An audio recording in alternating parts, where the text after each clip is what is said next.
Hi, in this section we're going to go over the opt-in pop-up option. So you can of course enable or disable by turning off or toggling on the email opt-in.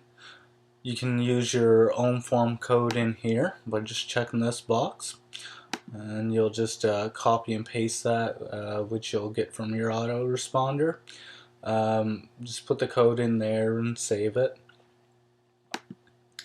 We're going to uncheck it for a second here. So you can also include like the name for it, which is this part here in the form field. You can include a CAPTCHA so that spam bots and so forth won't be able to access it as easily, so that it doesn't generate spam emails as much. I mean, there's nothing to fully eliminate spam, but this will reduce that greatly. You can also choose to add a border around it, so you'll notice that this part becomes kind of darker around it. And this option here is include an X. Basically what that is so that you can close out the pop-up. Typically it's really annoying if like a pop-up occurs and someone can't close that pop-out out or doesn't see an easy way to do so. We've included that option as well, which you can also disable. Um, just don't be a jerk and lock the content and remove the X. That's just don't do it. Then of course here's where you'll put in your text. So there's the different sections which will be here. So it's nice and visual, the preview. So of course we're here. This is the heading text. Which, for example, let's just type it in here. You'll be able to see an example here because most of it is lorem ipsum text here. Just give me a second here. I'm recording and trying to go through and type at the same time, so the recording software and the page being open is kind of I don't know, just both of them using a lot of resources right now. So this would be test heading, just to show you an example. Of course you would put something different here, and then of course we'll go to the next section. So then there's the subheading. So that's going to be this section right here. So let's take that away here.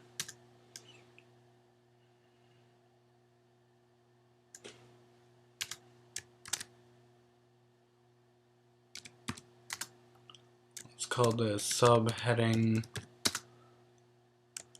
text, just so that you can visually see it and also read it. I just find that makes it a lot easier.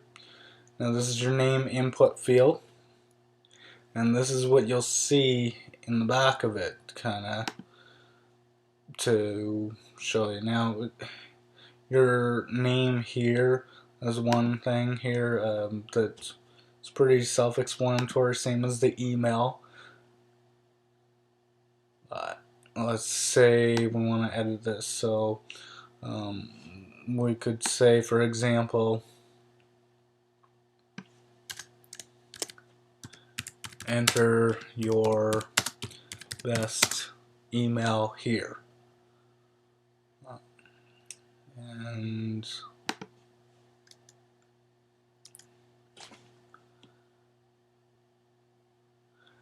and so the next part we'll have here too is the button text.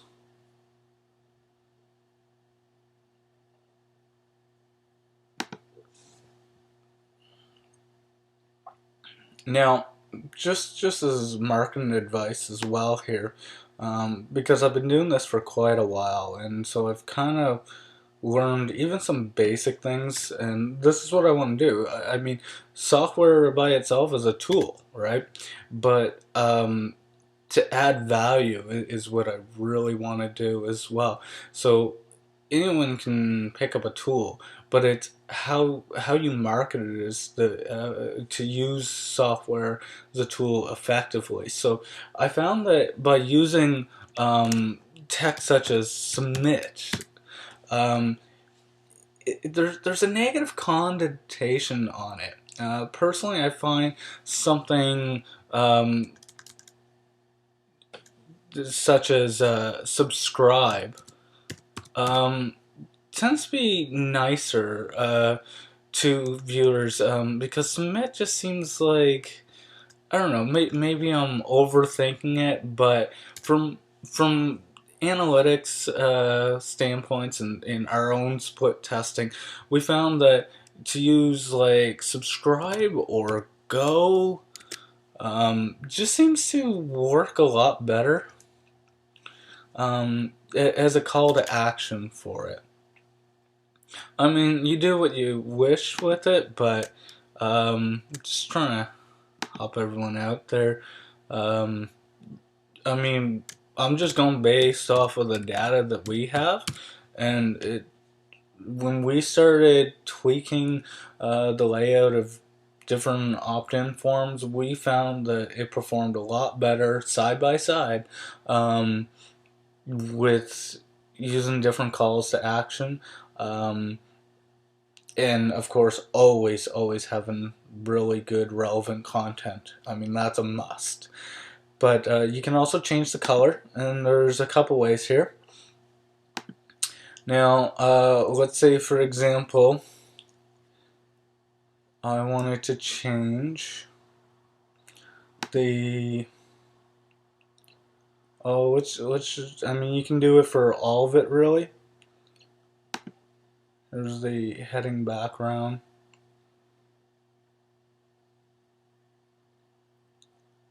Um,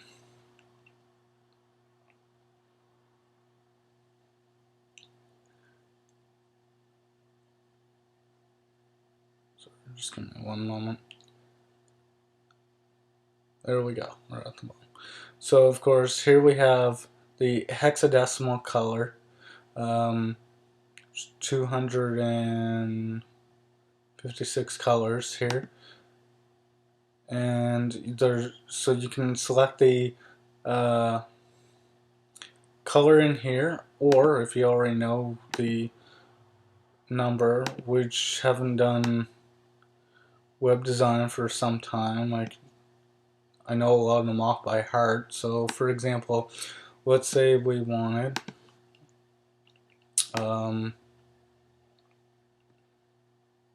a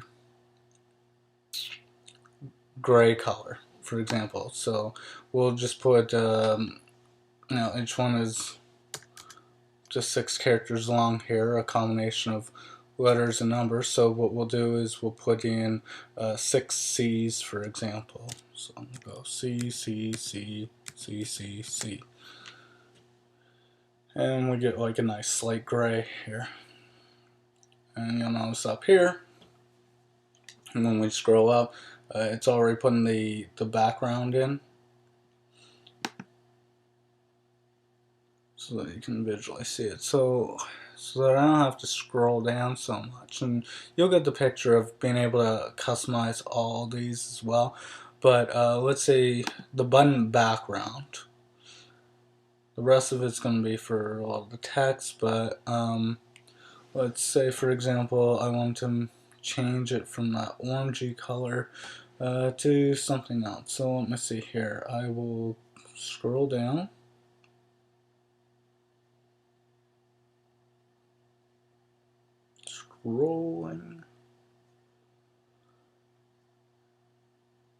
Scrolling and recording. Here we go. So instead of an orange, let's do a nice kind of bright red. Yeah. So what we're gonna do here is a lot of people will pick what color that they want and then change the shade or whatnot of it. I'm going to go with a bright red, and there's something specific for a red that I want. And this is probably not the most beautiful thing in the world right here, but you know, as you mix it, and if I had more time for it, I would do something. So I know it's FF0000. There we go.